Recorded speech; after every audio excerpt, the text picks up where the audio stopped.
mengutamakan yang utama. Mengutamakan yang utama. Nanti kita mencoba merefleksikan hidup kita kembali, kita melihat ke belakang kembali. Kira-kira tahun 2013, apakah kita seringkali tidak mengutamakan yang utama? Ya, kita mengutamakan yang tidak utama. Nah, nanti kita melihat bersama-sama apa sih yang utama menurut firman Tuhan. Ini yang seringkali kita tidak pernah mengutamakan di tahun 2013. Nah, di tahun 2014 ini biarlah kita punya komitmen bersama-sama, kita mau mengutamakan yang utama. Saudara, kalau berani mengutamakan yang utama untuk kemuliaan nama Tuhan, percayalah bahwa kasih setia Tuhan tidak pernah berkesudahan, selalu dipeliharakan untuk hidup kita. Ya, kenapa bangsa Israel gagal? Ya, seringkali bangsa Israel mengalami banyak kegagalan, bahkan kehancuran, dihukum oleh Tuhan. Ya, bangsa Israel ini lahir dari bangsa kuda, jadi sudah terbiasa diperbudak, saudara. Sempat menjadi kerajaan yang begitu megah, begitu berjaya, ditakuti pada waktu itu, tetapi akhirnya hancur juga. Sempat bangkit lagi, hancur lagi. Di zaman Yesus sempat bangkit lagi walaupun dijajah oleh bangsa Romawi, akhirnya hancur lagi. Kenapa? Ternyata bangsa Israel tidak mengutamakan yang utama. Bangsa Israel tidak mengutamakan yang utama menurut firman Tuhan. Jadi utamanya ini menurut kehendaknya mereka sendiri, menurut pemikirannya sendiri. Nah, saudara, mari kita mau lihat dulu bersama-sama di dalam Matius 6 ayat 25 hingga 34. Ayat ini sering kita baca. Ya, ayat ini sering kita baca. Tapi pada pagi yang indah ini kita akan menikmati kembali. Matius 6 ayat 25 hingga 34. Sekali lagi, bagi Bapak Saudara sudah menemukan, mari kita bangkit berdiri bersama-sama. Saya rindu kita mau membaca ini secara bergantian. Saya akan baca ayat yang ganjil dulu, Bapak Ibu Saudara baca ayat yang genap. Nanti tiba di ayat 33 hingga 34 kita mau baca bersama-sama, ya. Ayat 33 hingga 34 kita mau baca secara bersama-sama. Saya akan mulai terlebih dahulu.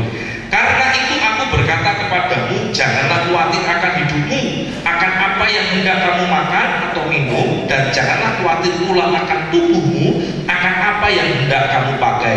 Bukankah hidup itu lebih penting daripada makanan, dan tubuh itu lebih penting daripada pakaian?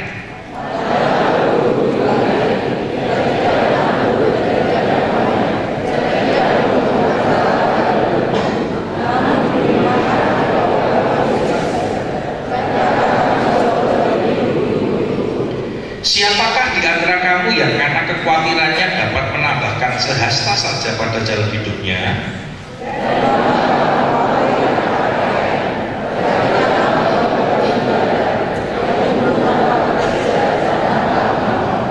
Namun aku berkata kepadamu, Salomo dalam segala kemegahannya pun tidak berpakaian seindah salah satu dari bunga itu.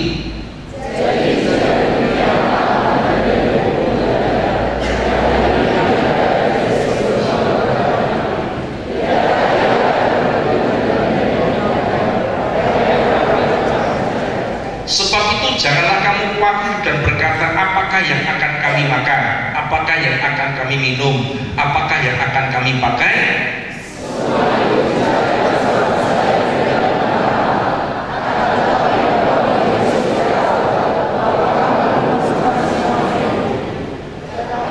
Tetapi carilah dahulu kerajaan Allah dan kebenarannya, maka semuanya itu akan ditambahkan kepadamu. Sebab itu janganlah kamu khawatir akan hari besok, karena hari besok mempunyai kesusahannya sendiri.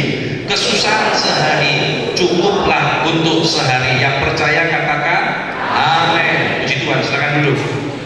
Saudara, kalau kita melihat di sini, ternyata kekhawatiran seringkali muncul karena banyak orang mengutamakan yang tidak utama, memikirkan yang bukan utama menurut firman Tuhan.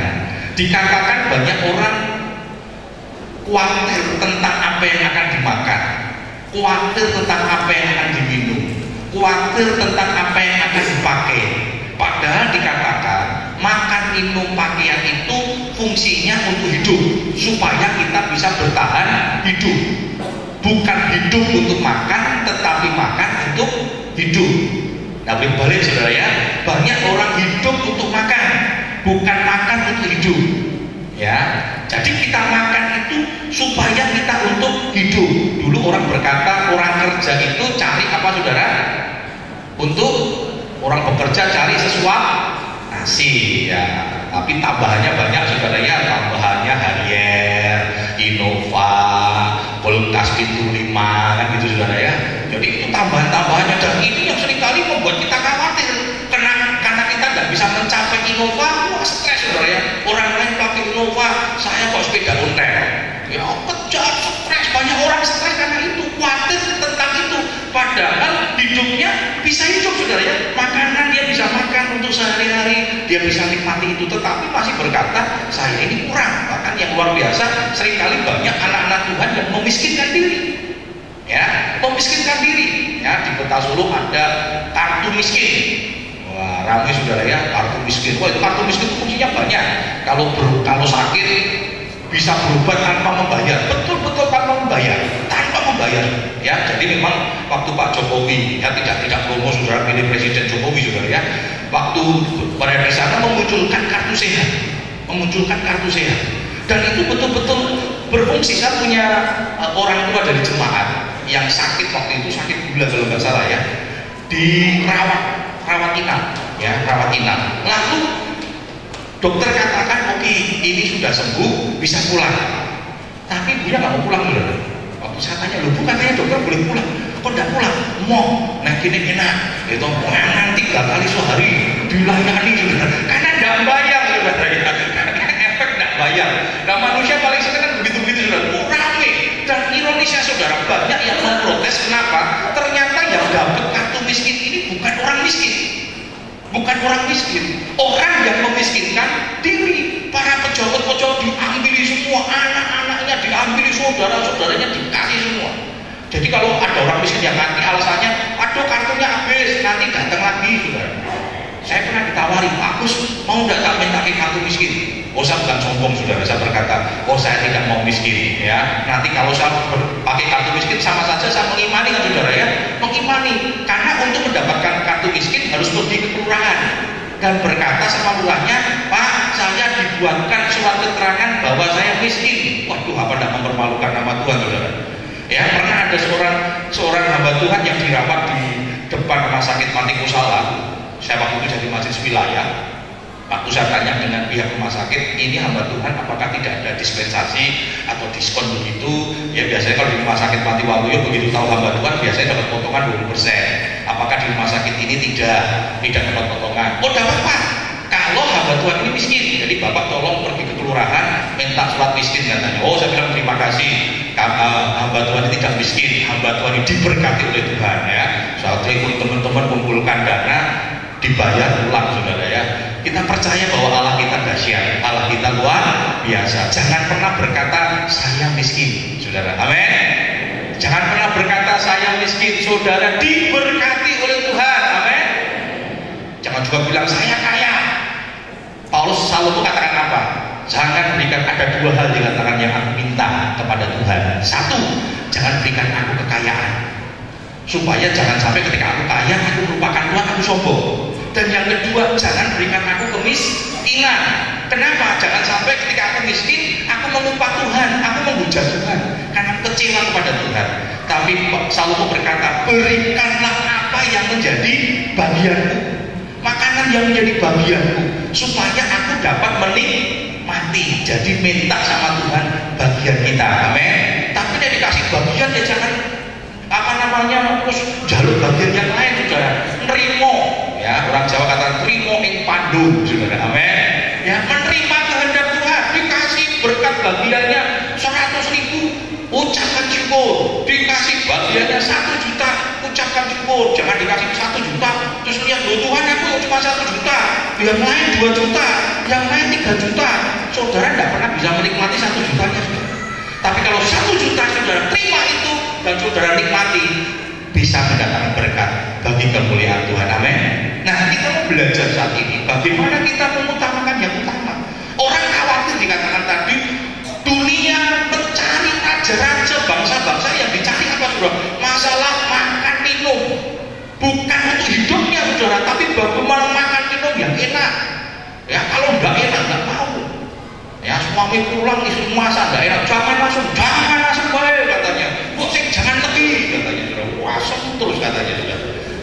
Ya jangan mudah terus yang ketemu sudah ya perlu divariasi nggak apa-apa sudah ya, tapi ya sudah nikmatin saja ya apa yang menjadi bagian kita.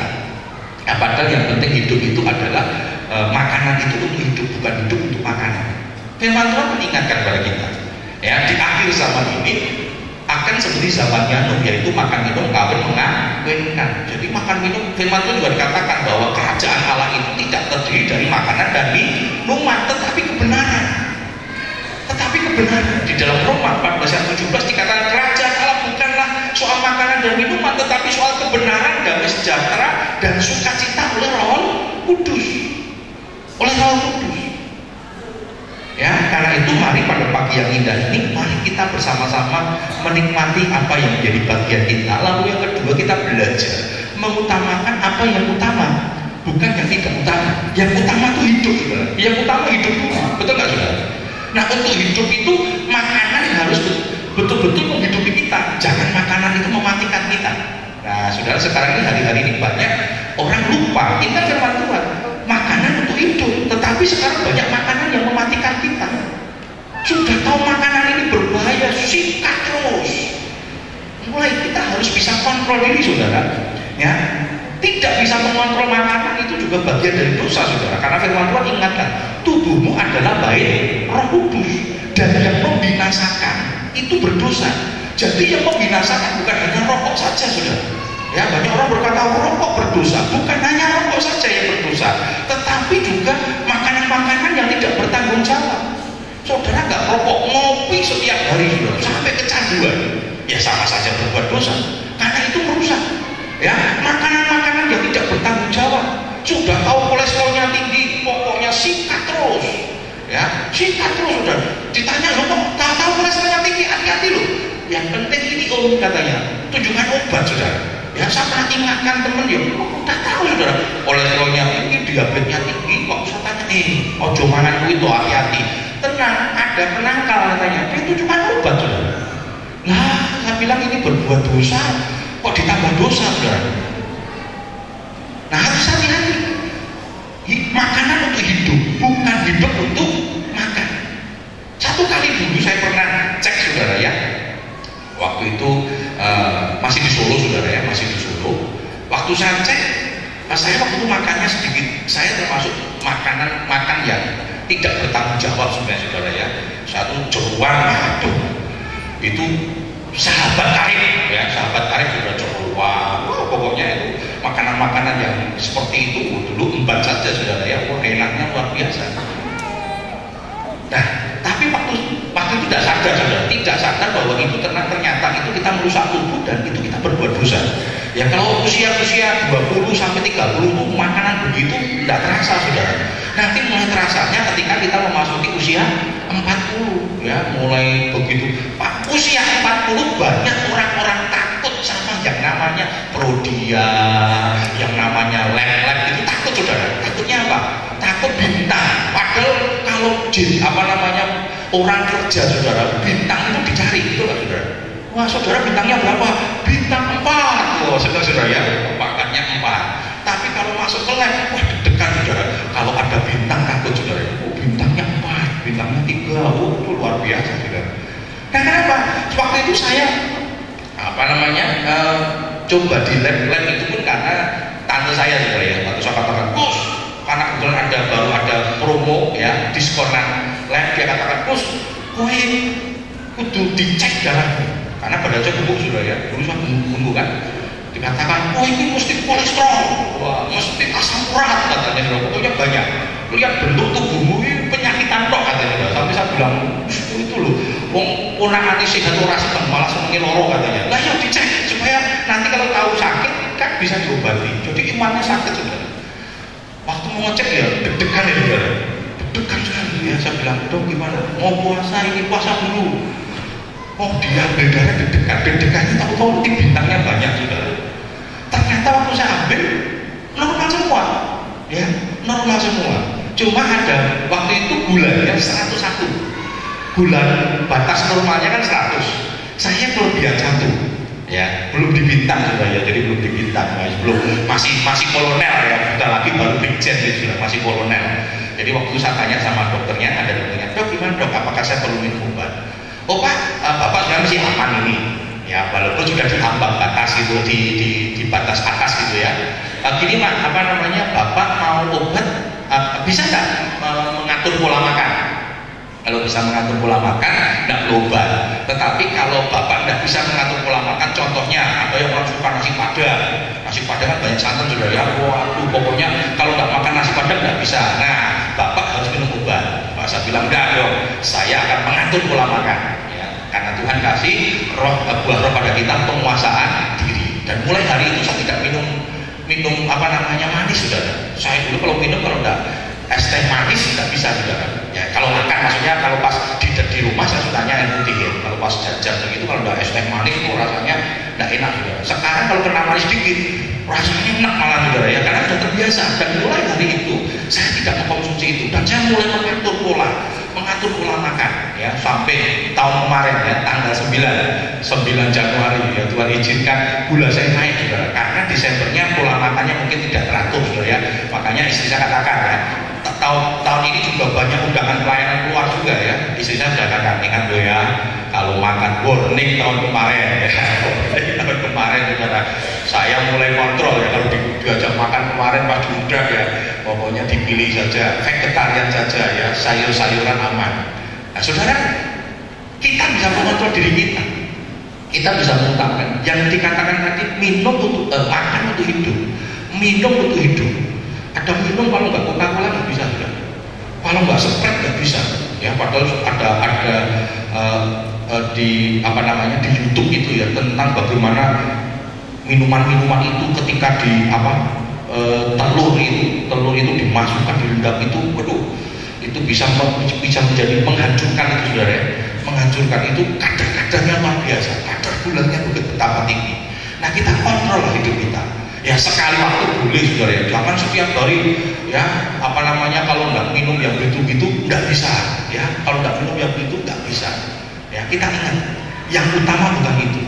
Makan minum tujuannya untuk menghidupi kita, pakaian untuk hidupi kita. Boleh nggak pakai pakaian yang bagus? Boleh, silahkan kalau mampu saudara. Kalau nggak mampu yang penting menutupi tubuh kita lah, sopan rapi, amin ya. Wah kalau nggak pakai itu nggak bisa, kalau nggak pakai ini nggak bisa. Jadi ini yang dimaksudkan oleh Tuhan. Yang utama itu ada hidupnya dulu, bukan makannya, bukan minumnya, bukan pakaiannya. Jadi utamakan hidupmu dulu, pakaian, minuman, makanan itu pendukung hidup, jangan penghancur hidup. Itu yang penting.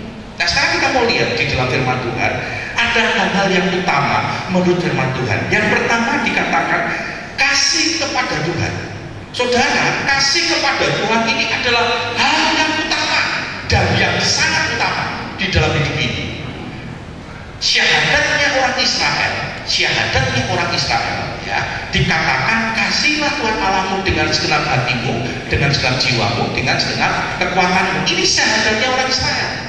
Jadi artinya kalau kata syahadat, orang Israel kalau percaya kepada Yehova pada waktu itu harus mengakui ini, menyatakan ini sebagai imannya, bahwa mereka mengasihi Tuhan dengan segenap hati, dengan segenap kekuatan, dengan segenap jiwa.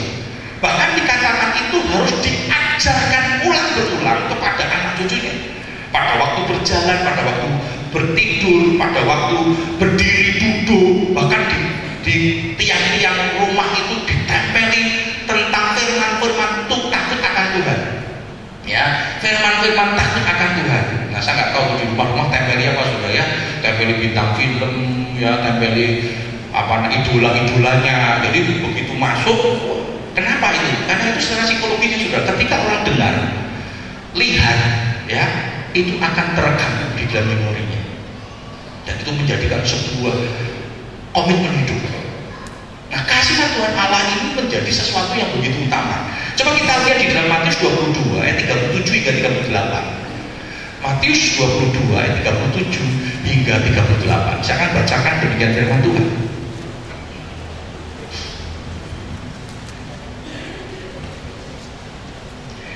Jawab Yesus kepadanya, kasihlah Tuhan Allahmu dengan segenap hatimu, dan dengan segenap jiwamu dan dengan segenap akal budimu. Itulah hukum yang terutama dan yang pertama. Itulah hukum yang terutama dan yang pertama.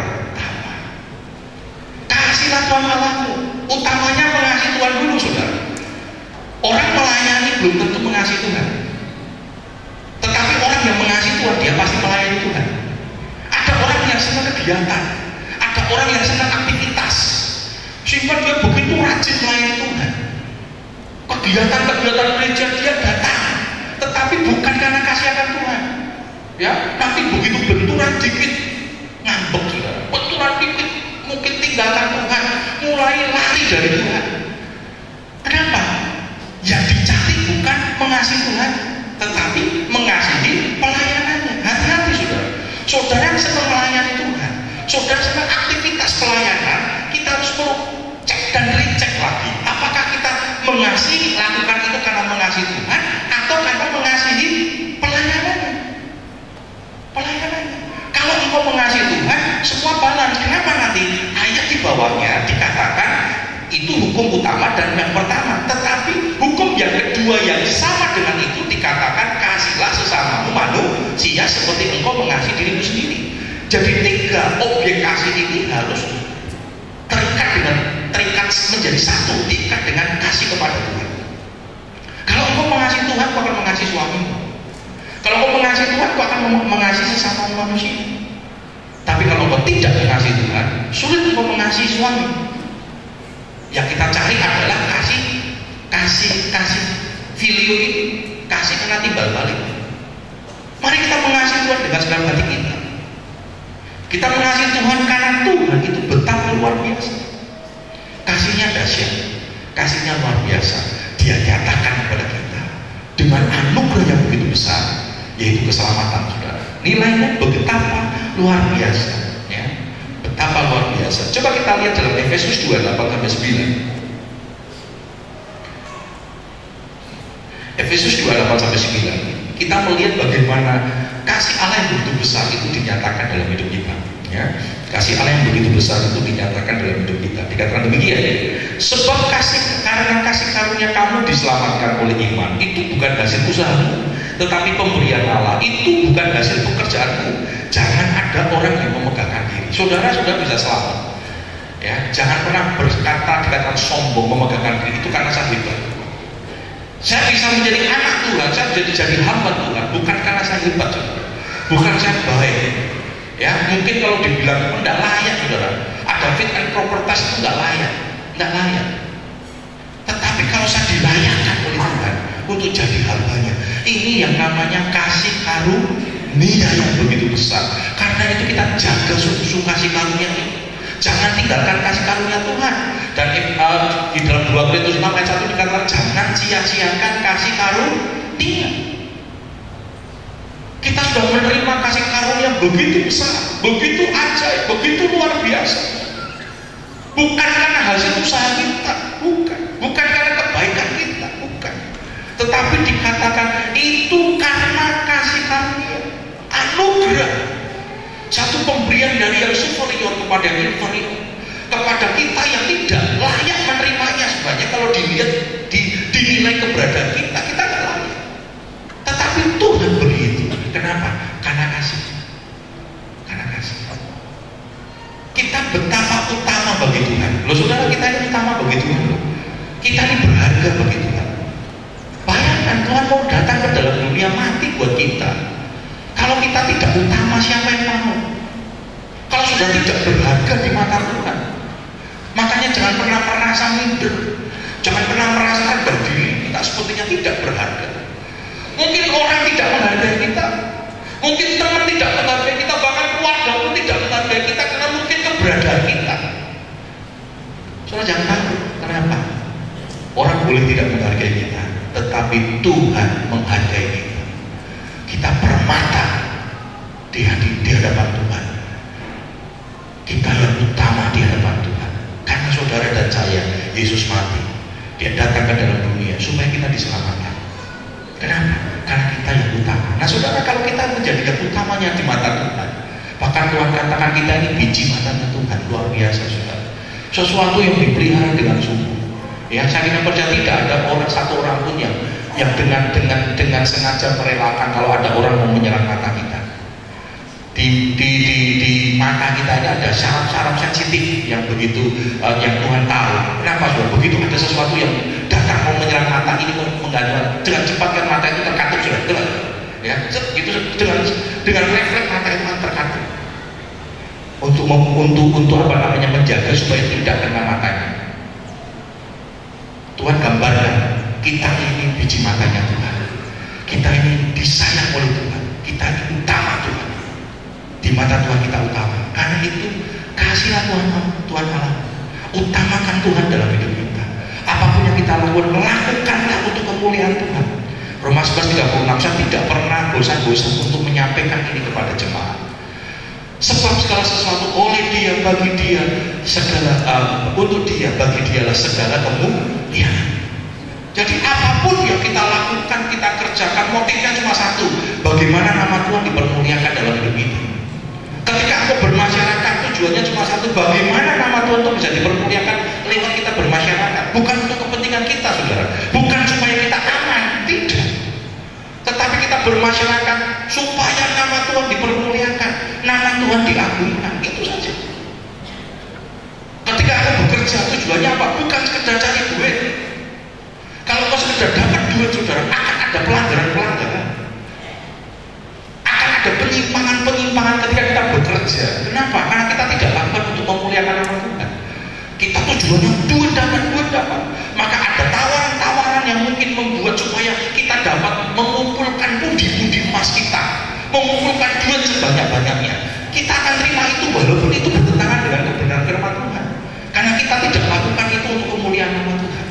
Ketika kau berumah tangga, lakukanlah untuk kemuliaan nama Tuhan. Sebab kalau engkau tidak lakukan kemuliaan nama Tuhan, kita tidak dapat mempertahankan itu. Ada banyak persoalan dalam rumah tangga.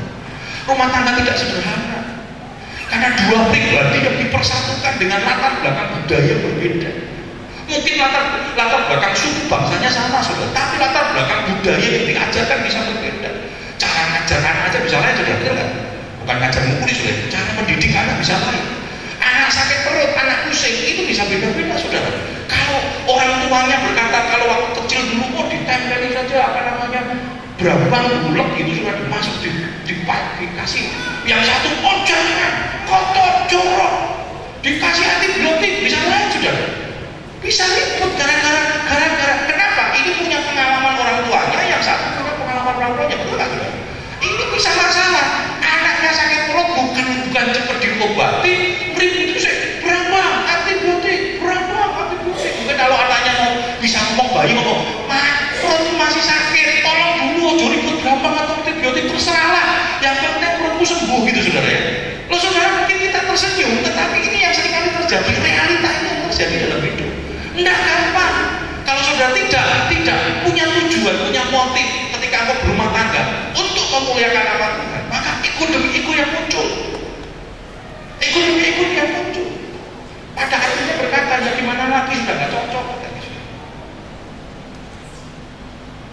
Lakukan untuk memuliakan nama Tuhan. Lakukanlah karena untuk mengasihi Tuhan. Dan ketika kita lakukan karena mengasihi Tuhan, yang kita pandang adalah bagaimana apapun yang kita lakukan, kita kerjakan, nama Tuhan dipermuliakan. 1 Korintus 10:31 dikatakan, apabila mau makan, minum, melakukan segala sesuatu yang lain, lakukanlah untuk memuliakan nama Tuhan. Itu kontrol yang paling luar biasa. Itu yang utama dalam hidup kita. Yang utama dalam hidup kita bagaimana kita mengasihi Tuhan. Yang kedua, yang utama dalam hidup kita adalah kehendak Tuhan. Kehendak Tuhan itu menjadi sesuatu yang utama daripada kehendak kita diri sendiri. Ya, cari kehendak Tuhan. Cari kehendak Tuhan. Coba kita lihat di dalam Matius 6:33. Ya, Matius 6:33. Tadi yang kita baca sama-sama. Kan? Tetapi carilah dahulu kerajaan Allah dan kebenarannya, maka semuanya itu akan ditambahkan kepadamu. Cari kerajaan Allah dan kebenarannya. Cari kehendak dulu, kehendak Allah dulu. Cari kebenaran firman Tuhan. Itulah kehendak Allah. kita. Mungkin pertanyaan bagaimana kita bisa mengetahui kehendaknya? Kehendaknya itu diekspresikan melalui firman Tuhan juga. Jadi lakukan firman Tuhan. Dan satu-satunya firman Tuhan, pengajaran Alkitab, kitab suci yang dimiliki oleh manusia yang beragama, saudara. Satu-satunya kitab suci yang ketika kita melakukan secara total, itu tidak pernah, saudara nggak perlu takut itu melanggar apapun, melanggar hukum apapun, karena firman Tuhan tidak pernah melanggar hukum apapun. Maka nanti dikatakan di dalam Matius 22:37-40 dikatakan semua hukum itu tercantum di dalam di dalam hukum tentang mengasihi Tuhan itu. Allah kita luar biasa, Allah kita ajar, ya. Dan ketika engkau melakukan kehendaknya melalui kebenaran firman Tuhan ini, jangan takut, saudara. Firman Tuhan katakan kalau engkau cari kerajaan itu lebih dahulu, maka segala sesuatunya akan ditambahkan. Tapi seringkali kita cari tambahannya, saudara. Cari tambahnya dulu. Seorang marketing, ya, orang marketing itu gajinya nggak banyak. Betul ya? Ada orang banyak marketing di sini kan? Marketing itu nggak banyak gajinya, gaji pokoknya kecil. Yang banyak apa, saudara? Tambahannya itu, saudara. Bonusnya dan sebagainya. Nah, saudara tidak bisa mendapatkan bonus kalau saudara tidak kerja sebagai marketing dengan baik. Nggak bisa kerja sebagai marketing dengan baik. Nah, kalau seorang marketing yang bicara cuma bonus, akhirnya dia banyak melanggar. Kerja dengan baik, maka bonusnya akan datang. Ya, kerja dengan baik, maka bonusnya akan datang. Demikian juga firman Tuhan katakan kalau kita cari kerajaan Allah, maka segala sesuatunya akan ditambahkan dalam hidup kita. Memang lawan dari kehendak Allah adalah kehendak diri sendiri. Ya, lawan dari kehendak Allah adalah diri sendiri. Maka pada waktu Yesus mau disalibkan, dia berdoa, saudara. Dikatakan, Tuhan kalau boleh jangan lalu daripadaku. Tapi kita cukup berbangga dengan Tuhan ketika Tuhan tidak mengakhiri kalimat itu pada kalimat itu gitu ya. Ternyata Tuhan Yesus melanjutkan dengan berkata, bukan kehendakku yang jadi, tetapi kehendakmu. Tuhan Yesus sudah ajarkan pada kita bagaimana dia harus menomorduakan kehendaknya, kehendak diri, kehendak egonya untuk melakukan kehendak Allah. Untuk melakukan kehendak Allah. Bahkan dia berkata, makananmu ialah melawan kehendak Bapakku yang mengutus aku. Luar biasa, saudara. Ya, kita mau belajar apa yang Tuhan sudah kerjakan dalam hidup kita, apa yang sudah Tuhan teladankan dalam hidup kita. Kita mau belajar untuk kita belajar melawan kehendak Tuhan, walaupun seringkali kehendak-kehendak Allah melalui firman Tuhan itu bertentangan dengan daging kita. Bertentangan dengan daging. Kasihlah musuhmu bukan gampang, saudara. Tidak mudah. Mengasihi orang musuh kita tidak mudah. Tetapi karena itu kehendak Allah, jalankan. Mengampuni tidak gampang, saudara, tidak gampang. Ya, ada mungkin anak kita yang mungkin pernah menyakiti kita sehingga kita tidak pernah membukakan pintu maaf. Ya, saudara, kemarin saya melihat walaupun terakhir saja, nggak tahu kalau saudara ada yang nonton nggak film India, saudara. Ya, yang main Amitabh Bachchan, saudara, yang tua-tua tahu Amitabh Bachchan itu ganteng gagah, saudara. Tapi saya hanya belakangnya saja, saya tidak tahu ceritanya, belakangnya saja. Jadi intinya adalah bahwa karena gengsi, saudara, karena sebuah prinsip, ya, prinsipnya bapaknya yang disampaikan kepada anaknya nggak bisa menerima prinsipnya bapaknya, akhirnya pergilah anaknya itu, meninggalkan bapaknya. Ya, lama sekali dia tinggalkan bapaknya, dia pergi. Dan ternyata sama-sama menderita, saudara. Ternyata sama-sama menderita. Bapaknya sebenarnya percaya, ya, nggak boleh lupa, saudara, ya, storgos, hubungan darah ini nggak bisa dipisahkan dengan hukum apapun. Mungkin saudara bisa berkata, mulai hari ini anak itu bukan anakku. Saudara pergi ke pengadilan dan memutuskan itu bisa, saudara. Secara hukum bisa. Tujuannya cuma satu, sampai hak mati kurang itu warisan itu aja tujuannya kan. Tetapi tidak boleh lupa, walaupun diputus secara hukum, wajahnya ya wajah kita. Karakternya juga karakter kita, sifatnya sifat kita. Nek punya cucu, lihatin kok koyok ngkong nih, katanya, saudara. Cucu akhirnya bingung, sudah terlanjur diputus, saudara.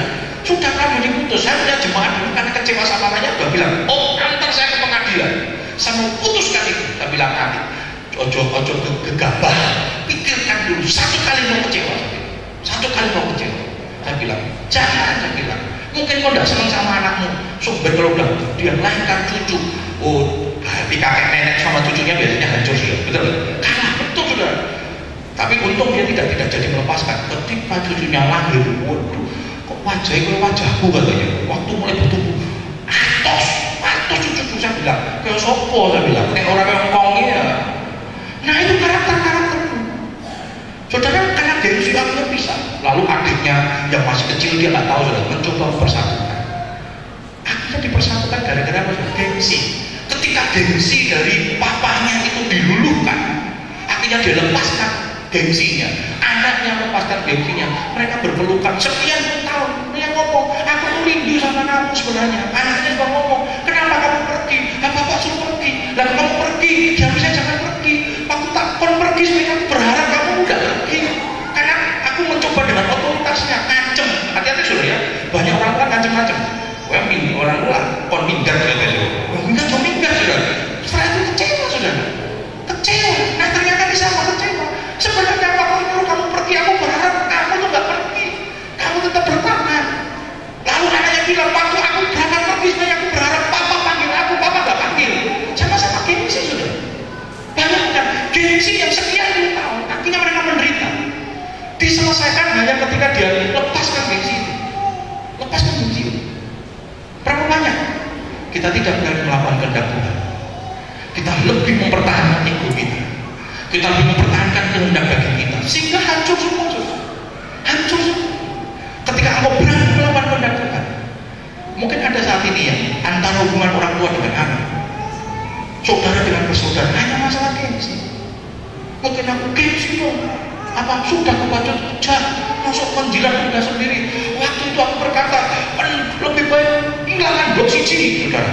YouTube menek untuk gampang, saudara. Beli saja kan balik. Wis tak pecah mesti pecah ya biar pecah, saudara. Beli wong sak kilo kurang, saudara ya. Dokter banyak, saudara. Dulu kan kalau gitu saudara, dokter pun hidup hilangkan oksigen. Bayangkan anak diregani sangat dok, saudara harganya. Dokter piro saudara, saya full kan saudara.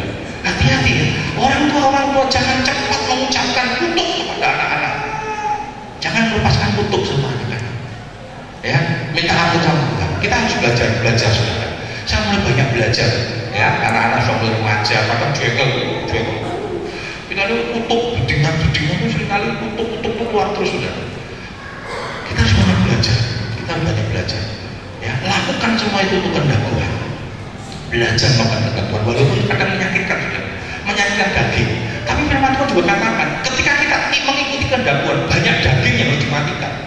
Kita banyak harus mematikan keinginan daging, karena keinginan daging itu menghancurkan saudara. Ya, kemarin kita sudah membahas tentang buah roh. Ya, saya berpikir nanti di bulan Februari kita lanjutkan kembali khotbah tentang buah roh saudara. Nah, kita belajar bersama-sama bagaimana melakukan kehendak Tuhan. Dan itu yang dikehendaki Tuhan. Coba di dalam Matius 7 ayat 21. Matius 7:21 dikatakan demikian. Matius 7:21. Bukan setiap orang yang berseru kepadaku Tuhan akan masuk ke dalam kerajaan surga, melainkan dia yang melakukan kehendak Bapakku yang di surga. Ayat di bawahnya bahkan dikatakan nanti Tuhan, ini si ngeyel saudara ya. Waktu Tuhan berkata, bukan orang yang menyebut aku Tuhan masuk dalam kerajaan surga, tetapi yang melakukan kehendak-Ku. Orang ini ngeyel saudara ya. Dia ngotot lagi di ayat 22. Tuhan, aku sudah berubah demi namamu. Aku sudah mengusir setan demi namamu. Aku sudah lakukan perkara-perkara dahsyat, mengadakan mujizat demi namamu saudara. Tapi firman Tuhan katakan apa? Pada hari itu aku akan berterus terang kepadamu, enyah daripadaku kalian pembuat kejahatan. Loh, mengusir setan itu pembuat kejahatan, mengadakan mujizat dikatakan Tuhan itu membuat kejahatan. Kenapa saudara? Karena mereka melakukan itu bukan untuk kehendak Tuhan. Karena di 21 dikatakan yang menyebut bukan yang di nama Tuhan yang masuk kerajaan juga, tapi yang melakukan kehendak. Jadi kuncinya adalah bagaimana kita melakukan kehendak Tuhan. Apapun yang kita lakukan, mari lakukan karena saudara melakukan kehendak Tuhan, bukan karena daging. Jadi waktu kita melakukan sesuatu, kita yang saya lakukan ini kira-kira sesuai dengan firman Tuhan? Ingat, tema kita jadilah Kristen sejati. Kristen yang sejati sederhana saudara. Kristen yang sejati adalah hidup sama seperti Kristus. Filipi 2:15 dikatakan memiliki pikiran dan perasaan yang sama dengan Kristus. Itu yang harus kita cek dan dicek. Cek dan dicek. Memang sederhana, tetapi seringkali gagal. Kenapa? Karena daging ini tidak mau hidup seperti Kristus. Tidak mau hidup seperti Kristus. Hidup seperti Kristus dagingnya sakit juga. Tapi itu yang dikatakan oleh Paulus dalam pengiringan kita kepada Tuhan. Manusia lahiriah kita semakin hari semakin merosot, tapi manusia batiniah kita yang semakin berbahagia. Kita melihat orang-orang sepuh saudara, walaupun mereka sudah sepuh, semangatnya luar biasa. Semangatnya luar biasa. Jam 7 pagi sudah ada yang datang di sini dan nunggu. Padahal acara jam 9. Kalau mau dijemput saudara, yang ini mereka biasanya jemputnya kan di depan gang ya saudara. Itu biasanya kalau saya lewat jam 7 saudara. Itu sudah nungguin. Padahal jemputan nanti datang ke jam 9 baru datang. Dia punya kesetiaan yang luar biasa. Dan itu yang diharapkan Tuhan. Memang secara fisik mereka sudah lemah saudara. Sudah lemah. Kadang-kadang kalau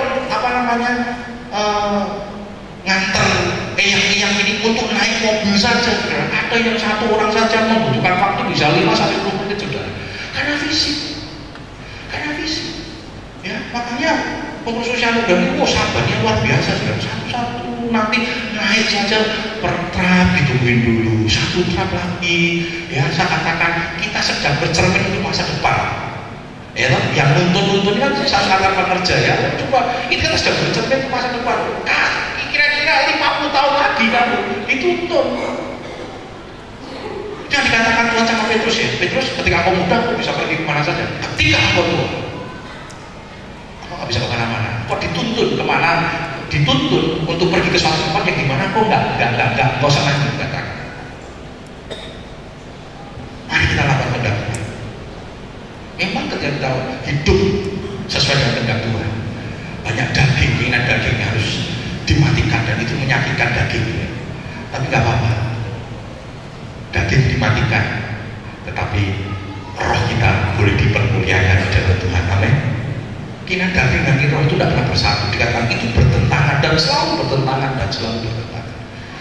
Yang ketiga dikatakan, yang pertama tadi kita mencari yang utama adalah mengasihi Tuhan, yang kedua kehendak Tuhan, yang ketiga yang kita mencari adalah hal-hal yang bersifat kekekalan, yang memiliki nilai kekekalan. Jangan cari sesuatu yang bersifat fana.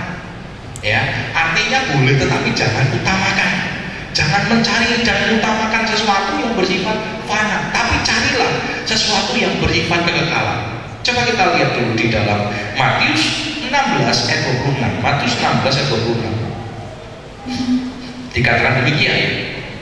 Matius 16:26 dikatakan, apa gunanya seseorang memperoleh seluruh dunia tetapi kehilangan nyawanya?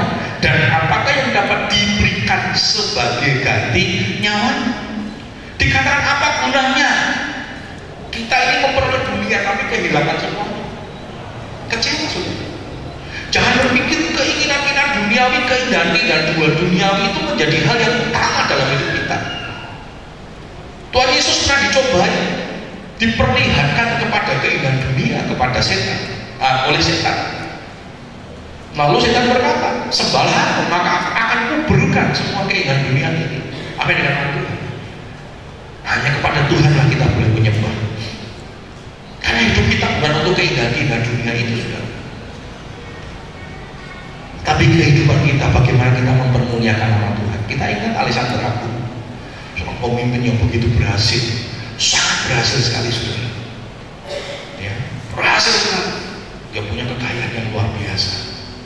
Tetapi dia berpesan kepada anak-anak buahnya, ketika aku mati nanti, tolong buatkan aku sebuah peti, dan kanan kiri peti yang ada di tangan kanan dan tangan kiri tolong dilubang.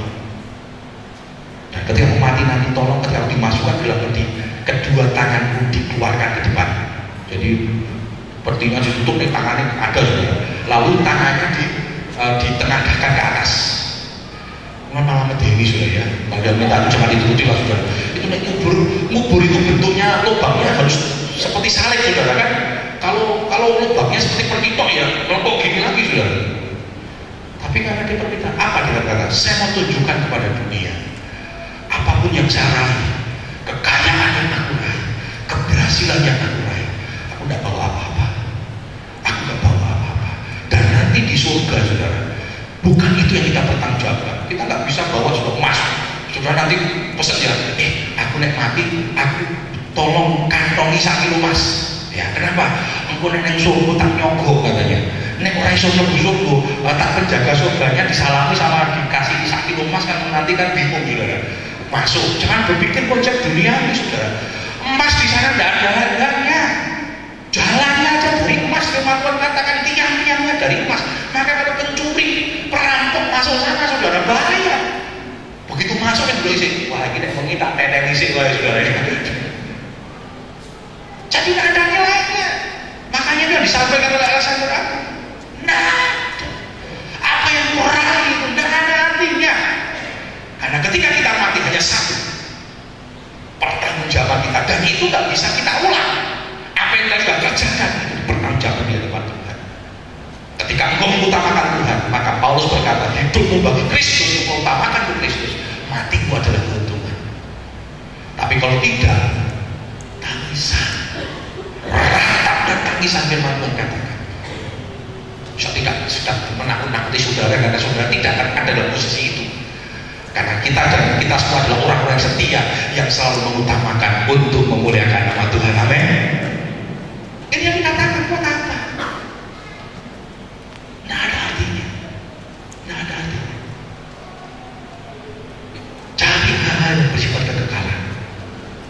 Maka di dalam Kolose 3:2 ayat 2 dikatakan, pikirkanlah perkara yang di atas. Mari saudara, di tahun 2014 ini, mari kita mengutamakan hal-hal yang utama dalam hidup kita.